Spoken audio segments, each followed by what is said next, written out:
And welcome, everybody. Dustin Harris hanging out with you once again in the podcast chair. Had a wonderful weekend. Hope you did as well. I don't know when this will air, but I can tell you that there's nothing better than having a great rejuvenating weekend that allows you to get back in the saddle again on Monday morning.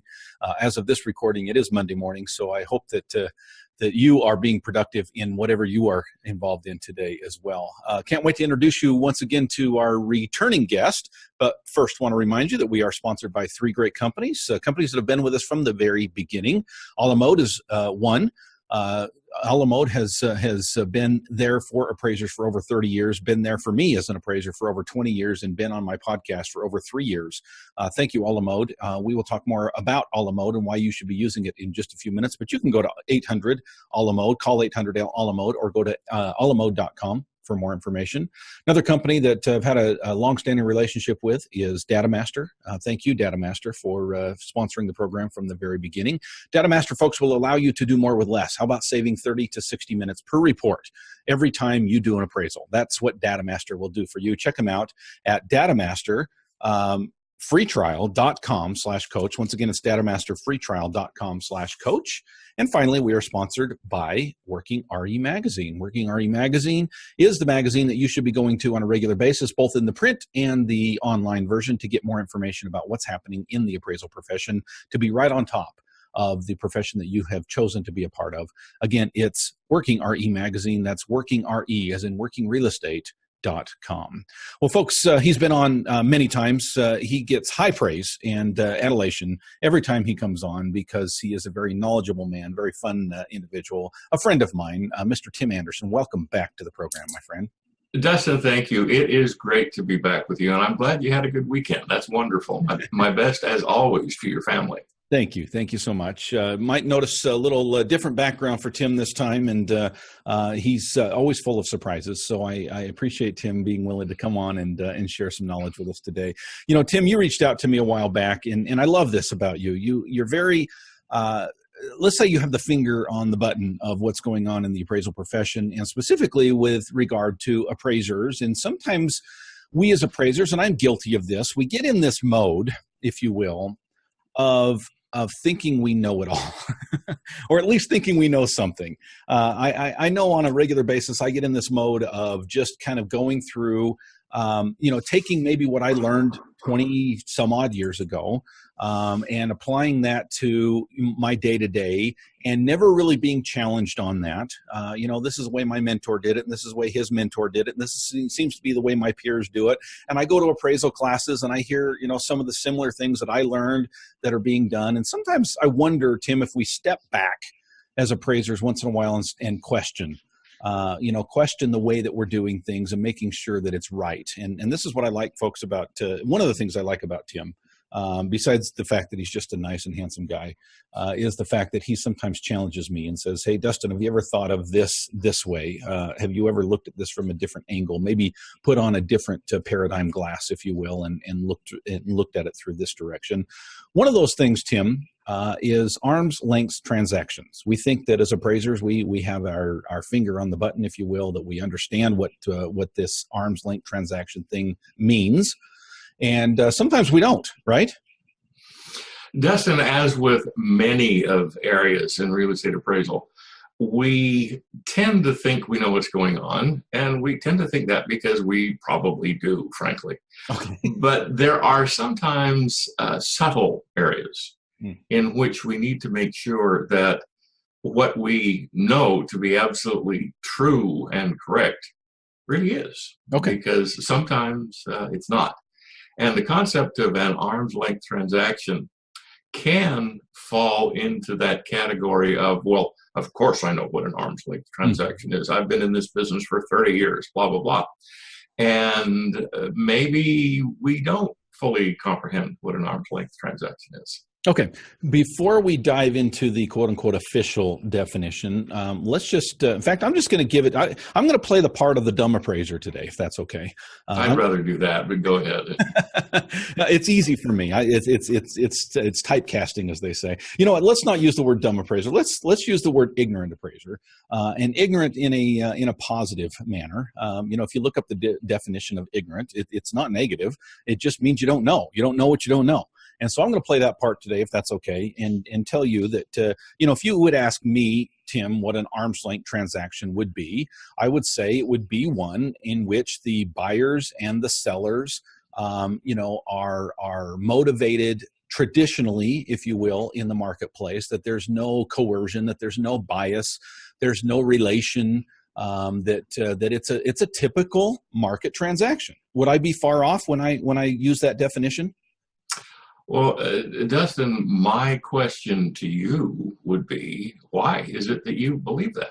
Okay, good. So I think that's a fair question. And I would say, with anything that I quote unquote know as I'm playing this part, I would say sometimes I don't know for sure where all of my knowledge comes from. I read here and I get taught there and I hear things here, but I would say I would pin this down to that was kind of how it was taught to me when I took my original appraisal classes over 2 decades ago. It's kind of what my mentor shared with me as we had different experiences with real appraisals.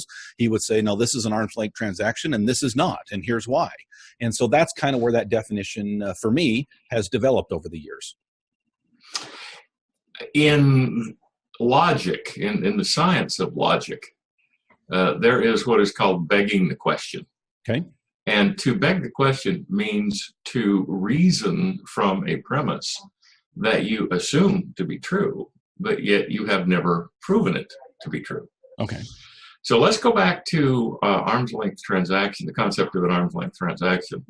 And of course, let's go to the source of all light and knowledge when it comes to things of real estate appraisal. And let's go to the USPAP text. Now, you don't have the ability to show the USPAP text on the screen, and nor do I.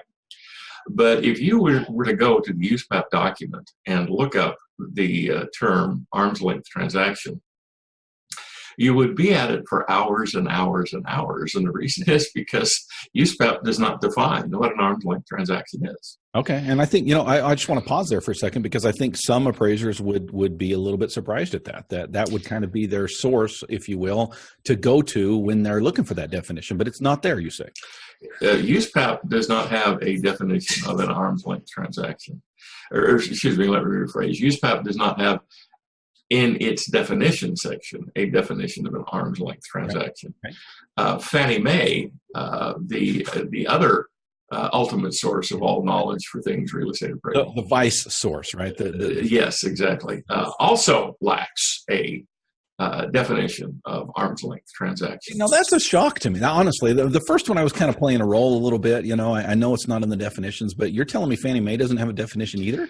Right. It does not have a direct black and white definition. Now, after you've read both USPAP and Fannie Mae, it becomes fairly obvious what a USPAP, what the definition of arm's length transaction is.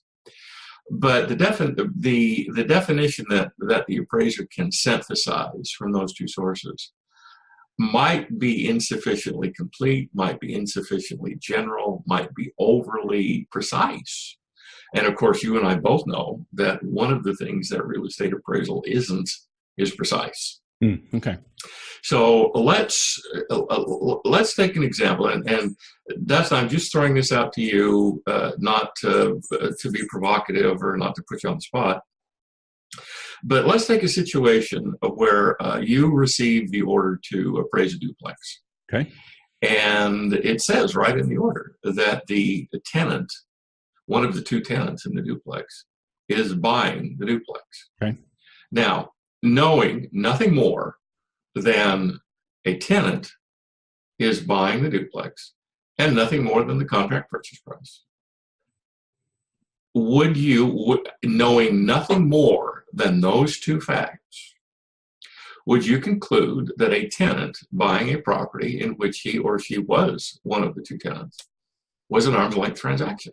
Okay, so I know you're looking for a fast answer, but I've got to set this up. And the reason I've got to set this up is to let you know that several years ago, I would answer one way, and I think that's kind of the direction you're going. I would answer differently now because I know better. But answer the question both ways. Okay. Answer it the way you would have answered it, and then explain why. Okay. And then answer it the way you'd answer it now, and explain why. Gotcha. Okay, good. So several years ago, I'm going to say before the statute of limitations, I would have looked at that and I would have said to myself, okay, number one, it was never on the open market. It was not on the MLS. It was not shown to multiple potential buyers. Number two, it is a tenant situation that already lives in the property, so there's already an inclination, if you will. I almost want to use the word sentimental value there that may not play in the regular open market. They may not be motivated by typical market reaction. The short answer, Tim, is several years ago I would have said that is not an arm's length transaction. Okay. Now, today, and I think we're going to get into this, so I'm not going to steal your thunder, but I would say I would look at that much differently now, and I would say just based on the players, I can't, as an appraiser, make that determination. Right in the beginning. Okay. All right. Now, let us go back and parse the definition that you obviously followed to come up with your pre-statute of limitations answer. Gotcha. All right.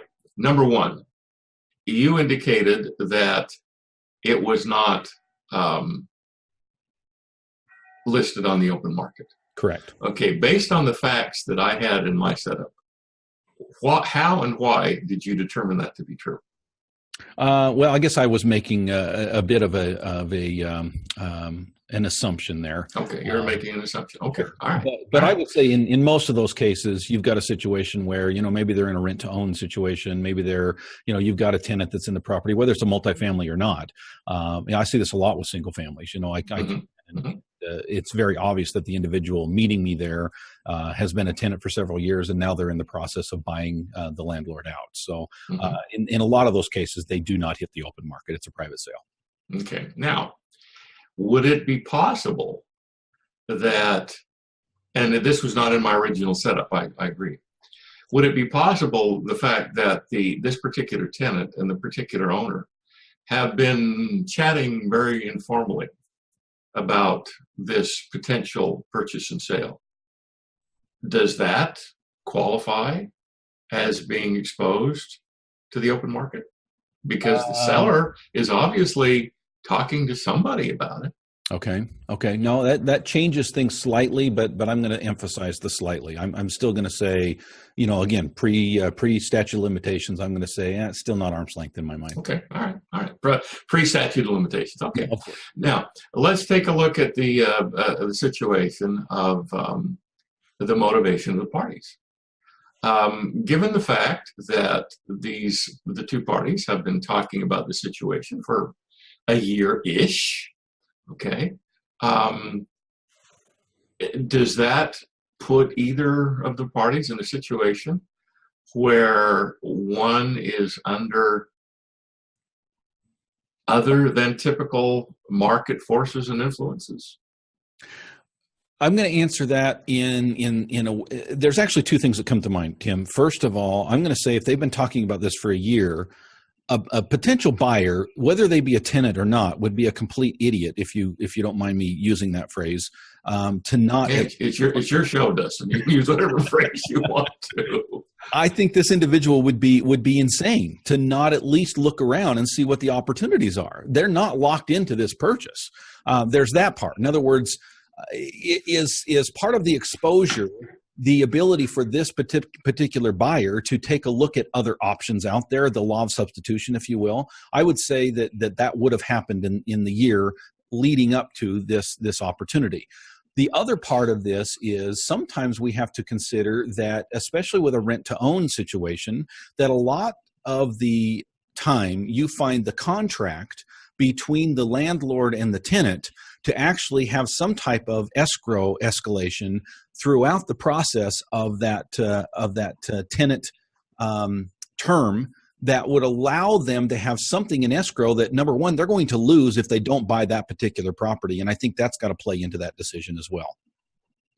Okay, so you've introduced another variable, the rent-to-own scenario. Sure. And which is certainly possible. So now you're introducing a concept of maybe the buyer, while not under any undue pressure to buy is maybe under a little bit more pressure to buy than he or she otherwise would have been. Is that correct? Right. Yeah. No, that's a good term. Okay. And again, we're talking pre-statute of limitations here. Sure. All right. Let's take a look at a couple of other things. The seller. Let's take a look at it from the seller standpoint. The seller and the buyer have been talking about this concept for a year-ish. Is there any implication there that the seller is under any undue influence to sell? I would say based on what we know so far of the story, my answer would be no. Okay. All right. So, Dustin, here, without going into a lot more detail, here's the point I'm trying to make. This particular scenario, this particular tenant buying this particular, buying the duplex in the fee simple estate, buying the whole thing, in other words, becoming a landlord now, might or might not be an arm's length transaction. If the seller was going to go into foreclosure and the seller said, help me out here, buy this thing, and here, all you got to do is buy it for the amount of the mortgage. Okay, I'm losing $50,000 in equity, but I don't want to go through foreclosure, so just buy it in the amount of the mortgage, and then it's yours, and I'm out from under foreclosure, and hell, you're making $50,000. Okay. No, that's not an arm's length transaction, because the seller is under undue pressure to sell, and the buyer is going, wow, if I don't close on this thing in 30 days, I'm walking away from $50,000 in equity. I'd be out of my mind. Right. So now the buyer is under an undue pressure to buy. Whereas if this particular tenant, which is a tenant, and they've been talking about it for a year, and as you mentioned earlier, the tenant used the intervening year to go around and look at what else is going on in that market, seeing if they could qualify for the mortgage loan, so on and so forth, then yeah, that's probably an arm's length transaction, because neither one of them is under any undue influence to sell. There's no funky financing offered.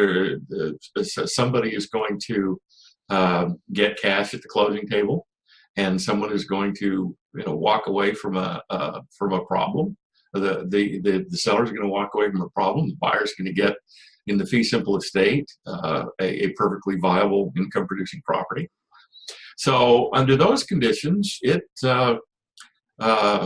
might be an arm's length transaction. It might not be an arm's length transaction. Now, this is the question, however.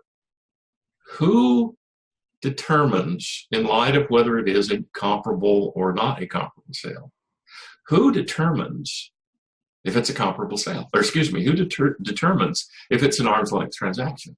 Okay, so what you're saying is, as an appraiser, so we're no longer talking about the appraisal as being used for a purchase. You're saying I'm doing a refinance, and I'm looking at a quote unquote sale, and I want to know whether or not it's a quote unquote comparable. And one of the questions I'm asking myself is this an arm's length transaction?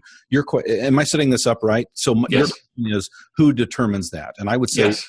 that's the appraiser through the volition process. In other words, through the process of calling the parties involved in right.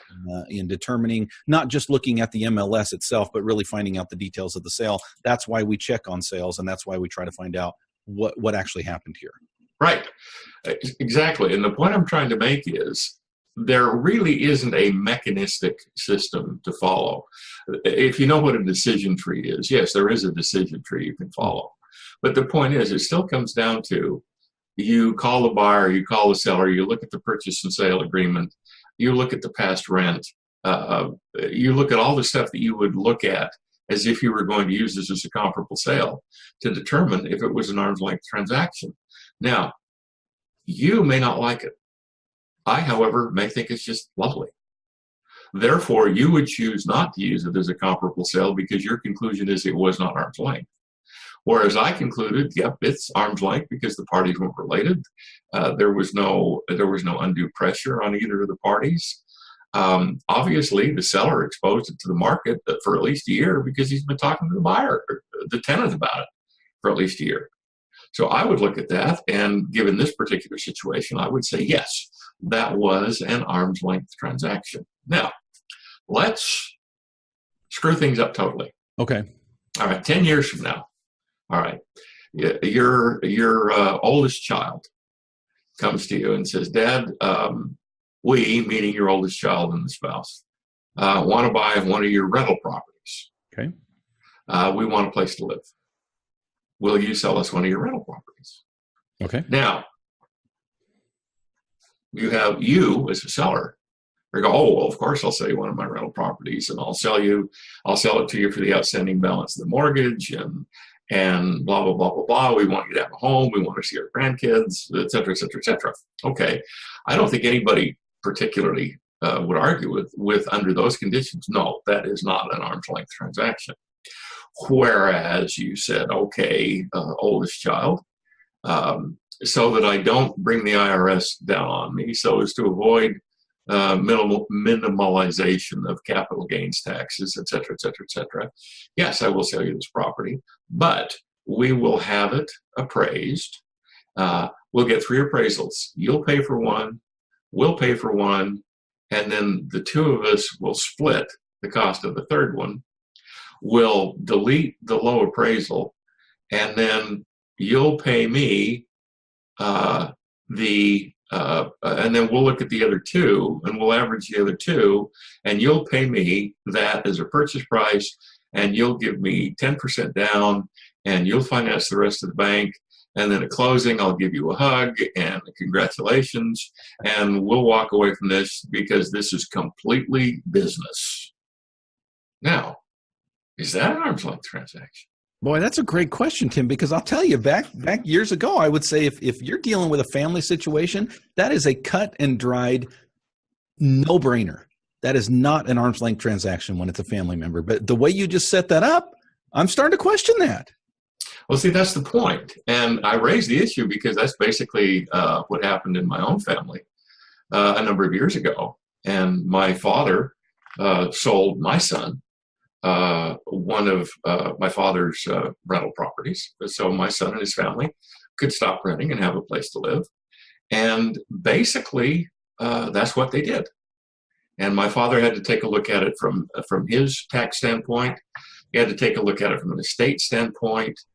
Brandon, my son, had to take a look at it from a standpoint of his monthly budget. He had to pull money out of his IRA for the down payment, et cetera. So, and while nobody ever called any of the 3 of us to ask about it as a comparable sale, my conclusion was that it was an arm's length transaction, despite the fact that it was grandfather to grandson, because of the way they structured the deal. Now, the only possible exception to that could have been it had never been offered on the open market because my father was not actively selling his real estate at the time. He was still in an acquisition phase. But the fact that had a broker called, my father was very active in the real estate community and very well known. So had a broker called my father up and said, Claire, look, will you sell one of your properties? My dad basically would have said, at what price? Because he told him many times, there ain't no such thing as real estate not for sale. And so was it exposed on the open market through MLS? No. But did anybody who was willing to do the research, or could anyone who was willing to do the research know who owned it and call up and ask if an offer would be entertained? Sure. So I took a look at the sale between my father and my son as an arm's length transaction. There are other people who would say, oh, no, that could never, ever be because the families are related. Okay. I'm not going to disagree with you. You say, no, it's not arm's length. I say, yes, it is. Okay. And because we looked at the situation, we analyzed it differently, and given the questions that we were able to ask, we answered the questions differently. Okay. So I want to maybe pare it back what you're saying just to kind of punctuate, and please correct me where I'm wrong here. You're saying a couple of things, Tim. Number one, you're using these phrases such as duress, such as undue pressure. My first question is that the key? Those types of things. In other words, to determine arm's length transaction, there can't be any duress, there can't be any undue pressure. Well, let's just start with that question. Is that the key here to knowing whether or not it's an arm's length? If you go to Black's Law Dictionary, one of the issues that it raises is that of duress. Now, if you're sitting in your garage one day sweeping it out, and two large gentlemen walk in and they say, "We have an offer from our boss on your house that you won't be able to refuse." Okay, that's probably undue pressure. Okay. Whereas you got a for sale by owner sign stuck in the front yard, and somebody walks in and says, "Well, let's start the negotiation process." Right. Okay. Then assuming you as the seller are not under any undue pressure, and they, or as the buyer, are not under any undue pressure, okay, then chances are that's going to be an arm's length transaction. Chances are. Now take a look at this. You're getting divorced. Now each side's represented by an attorney. Mm-hmm. So each side, that's obvious arm's length in the sense that the parties about to be divorced are not dealing with each other. They're dealing through attorneys. Right. Okay. It's tough to get more arm's length than that, but yet the property sells for $100, another good and valuable consideration. Well, that's obviously not the market value of the property. So while maybe negotiations were at arm's length, backing up, go ahead. I'm just kidding. Go ahead. Oh, okay. So while the negotiations are at arm's length, obviously the price the parties agreed to is not market value. So not only do you have to have a lack of undue duress. Let's face it, most sales and purchases take place under some kind of duress. Okay, good. So if you're looking at lack of undue duress, then you have to couple that with the sales price. If the sales price is obviously well below market or well above market, then even though you might be negotiating an arm's length, chances are it's not an arm's length transaction. But I go back to my original premise. Who is going to analyze that and determine the answer to that question? Okay, now that's where I want to pick up when we come back from the break, Tim, because you said most sales take place under some duress. And where I want to pick back up after the break is how much is too much, and how far does an appraiser need to go to be that detective? Folks, we're talking with Tim Andersen. He is a USPAP instructor, a MAI out of Florida. Great guy. Can't wait to come back and chat more with him. But I want to pause here and first remind you that we are sponsored by Alamo Software. Folks, just over the weekend, I had an experience where there was a little bit of a bug with Alamo. It was shutting down on me. Once in a blue moon. It wasn't very often. I would say maybe 6-7 appraisal inspections a day, and maybe one of those, when I took a picture, it would shut down. Here's the great thing about Alamo. They understand that they are software, and software is not perfect, but they do fix the bugs right away. They listen to their appraisers. This is one that they listened to. I reached out to the community. They immediately told me what was wrong. It was a matter of clicking a button, and guess what? Voila. It was fixed. I love that about Alamo. They care about appraisers. They're making sure that their product is top notch, that you can do what you need to do as an appraiser, that you can stay productive and active as an appraiser. Folks, if you're not using Alamo, check them out right now. Go to alamo.com, or you can call them at 800-ALAMO. Talk with a sales representative. Find out what you are missing. Trust me, folks. You will find your day being much more productive when you used a software like Alamode. Again, 800-Alamode, or reach out to them on the internet at www.alamode.com. Speaking of being more effective, and Tim's been talking a little bit about comparable sales. In my mind, it's the appraiser's responsibility. That really is where their license comes into line to verify sales, to make sure that a quote-unquote sale is a comparable. Why not spend your time doing that rather than inputting the data? Once you've decided that a sale is a comparable and that you want it in your computer, you're either going to have to pen that in yourself, if you will, type it in Hunt and Peck, or pay someone else to do so. Or how about a third option? How about you hit one button and all of your comps come into your report along with your MC sheet and along with all the subject data from both the tax and the MLS? folks, I'll tell you, if you've not used DataMaster, you need to check them out. Go to datamasterfreetrial.com/coach. I'm going to give that to you one more time here at the end. But if you want 14 days, unlimited downloads, to check them out, to find out how they will help you. It's not if, it's how they will help you to be more effective, more productive as a real estate appraiser. Go to datamasterfreetrial.com/coach. And finally, we are sponsored by Working RE Magazine. Just over the weekend, got an email from Working RE, clicked on it, learned something new about the profession that I have chosen to be a part of. Folks, that's the great thing about Working RE. I don't have to do the research. They do it for me. They send me an email on a regular basis. It's free. Go to their website, workingre.com. Within a couple seconds, you'll have a little pop-up box. Yeah, I know those can be annoying, but trust me, put your email in there. They won't send you spam. They will send you information about our chosen profession. Not only that, but you can jump online all of the time, anytime, and check out the latest in what's going on in the appraisal world. Check them out right now at workingre.com. That's workingre.com. And folks, welcome back. Dustin Harris hanging out with you in the podcast chair. On the other side of the screen, you can see Mr. Tim Andersen, who is an MAI USPAP instructor out of Florida. Welcome back to the program, Tim. Appreciate you being on. Dustin, thank you. It is always great to be with you. I appreciate it. Well, you've set this up pretty well. We've been talking today about arm's length transactions and, do I dare say some of the misconceptions that we appraisers sometimes have about what is an arm's length transaction. I think you've laid that out pretty well. I'll tell you the thing I'm still struggling with, Tim, and that is, if we talk about duress, we talk about undue influence, if you will. You made the mention before the break that I think I want to punctuate here. You said that most sales take place under some duress. Let me just give you an example.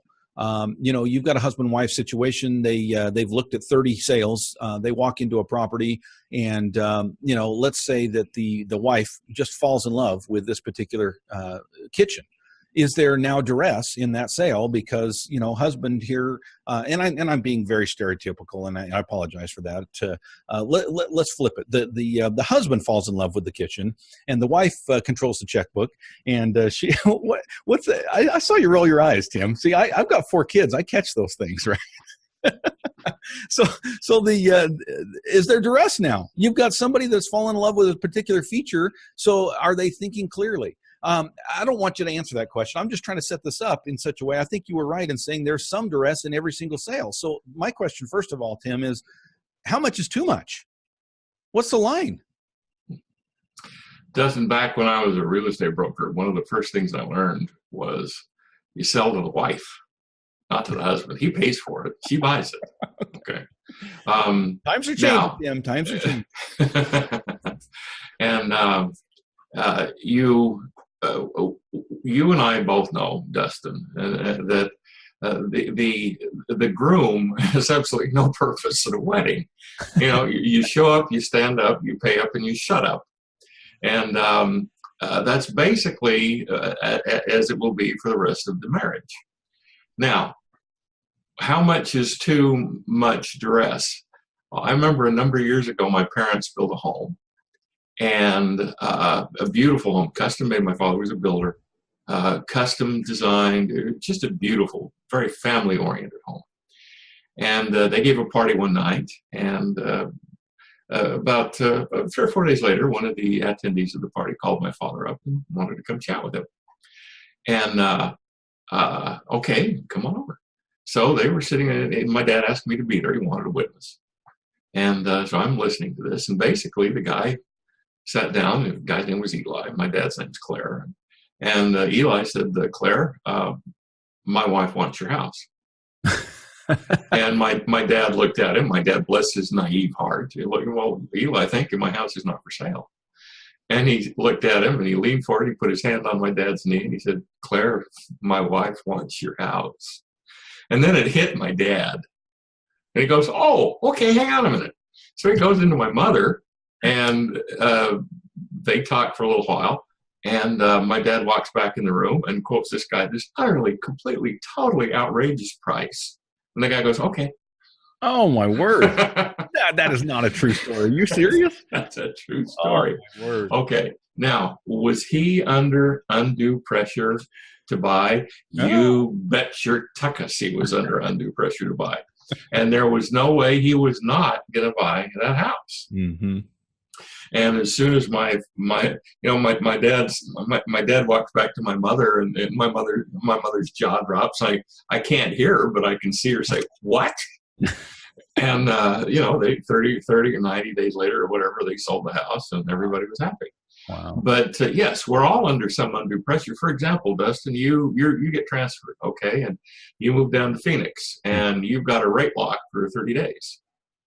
Okay, if you don't buy a house in those 30 days, you lose your rate lock on your mortgage. Exactly. Okay, or you get transferred to Dallas, and your company is paying for your move, but the company says you've got to have everything completed within 90 days.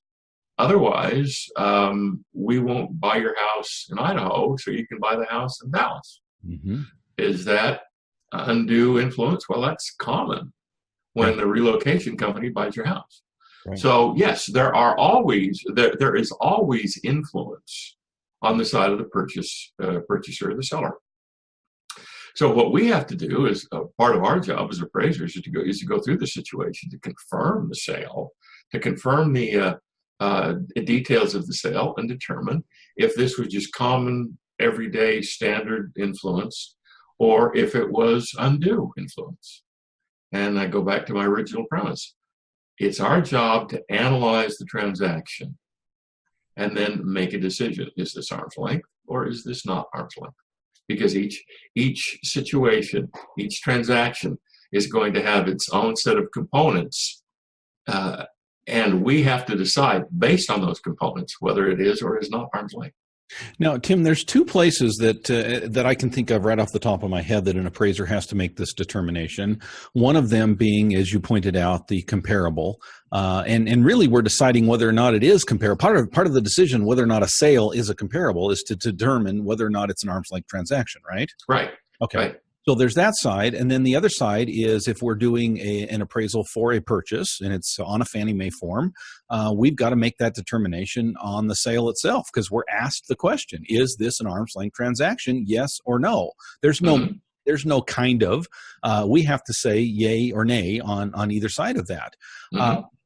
My question is, let's first talk about the comparables. Let's say we call up a realtor, for example, the listing or selling agent, and we talk to them about the particular sale that we're looking at on the MLS. And we say, this looks a little funky. Can you tell me, was there any undue pressure here? Was there, let's just ask the question, was this an arm's length sale? And say, oh yeah, absolutely. This was an arm's length sale. But yet we as an appraiser, I don't have any problem making that determination there. The question is, on the flip side of that, in other words, as an appraiser, I may choose to not use that comparable regardless of what the realtor tells me, right? Mm-hmm. Yeah. But on the subject situation, what if everybody that's involved in that, we talked about this last time you and I talked, the bias that an appraiser might find himself in. What if everybody in that transaction says, oh, Dustin, this is an arm's length transaction, no doubt, no. There's no way it can determine that. You're saying still as an appraiser, I can say, yeah, everybody told me it is, but I'm sorry, my detective work, if you will, says, no, this is not an arm's length sale. Yes, so that's what it comes down to. We don't have the right to depose the parties to the transaction and put them under oath and make them tell the truth. Right. We never have, we never will. Okay. So we ask the questions, we get the answers, and then we sit down and we look at it. How does our gut feel about it? And if our gut likes it, we go with what they told us. If our gut just doesn't like it, then despite the fact that everybody said it was an arm's length transaction, we don't go with it. Let's go back to one of the first things we talked about. When we say to someone, was this an arm's length transaction? We are begging the question. We are assuming that they even know what an arm's length transaction is. Good point. And then number two, we're assuming they're telling us the truth. And they may not know what an arm's length transaction is, and they may be lying through their teeth to us. Mm-hmm. Okay. One of the reasons why is estimates are not going to replace appraisers, or at least shouldn't anytime soon. Well, anybody can go out there and say, well, I think your house is worth la-di-da. That doesn't mean your house is worth la-di-da. Mm-hmm. Yeah. That's why you have to get an appraiser involved and someone who is trained in the analytics of market analysis to determine, well, say, for example, you get a contract on a house for $250,000. Does that mean that the house is worth $250,000? In and of itself, no, it does not. Mm-hmm. So a contract is not a target to hit. A contract is not a solid fact. It is something to be analyzed to determine if you, the appraiser, are going to accept what it says. And if you choose to accept what it says after analysis, fine, your choice. If after analysis you say, nope, that 250 property, yeah, that's what the seller and buyer agreed to, but the market tells me it's worth more along the lines of 2 to 215, then you go with quote unquote your gut, not the sales contract. Okay.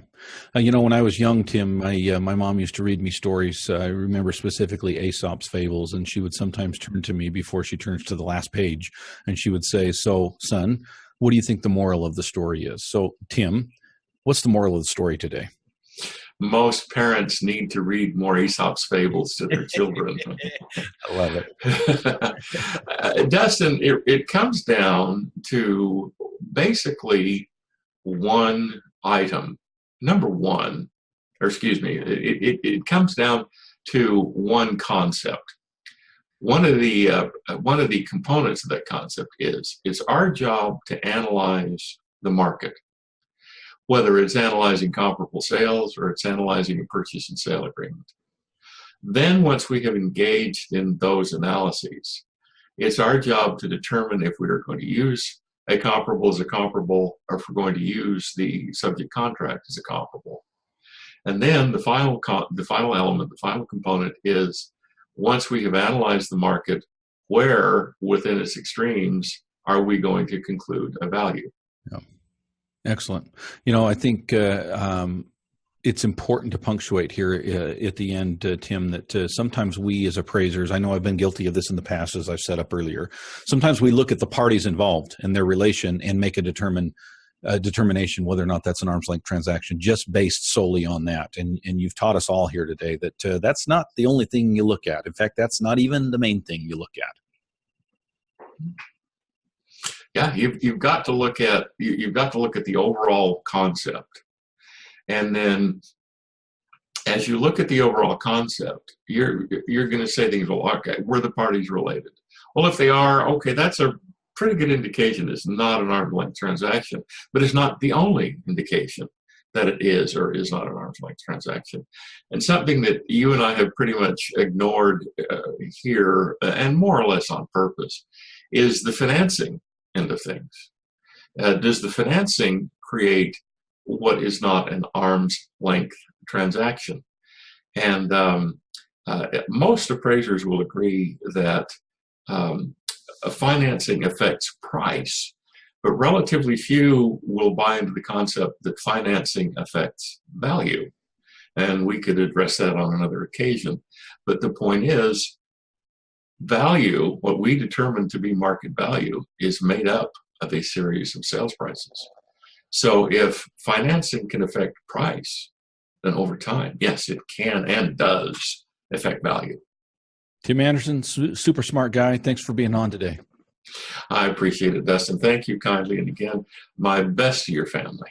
I appreciate it, my friend, and same to you. Folks, as you've recognized today, Tim knows what he's talking about. Speaking of knowing what he is talking about, he and I had a webinar just recently called Reconciliation. I shouldn't say he and I hosted it. He was the smart guy behind the PowerPoint presentation. It's something that you want to take a look at, folks. If you are just going through the process, the motions, if you will, of reconciliation after you've done your quote-unquote appraisal, please take a look at this webinar. Note, number one, that there is a two-part process to the reconciliation process. You will learn much. I know I did. Check it out by going to theappraisercoach.com and, of course, clicking on the store, and you can find the webinar there. And I promise you will not regret taking some time. This is 2 90-minute webinars with question answer. You will learn much more about reconciliation than you have ever learned in the past. My thanks to Tim for doing that with us and for being on today, folks. And we will catch you next time.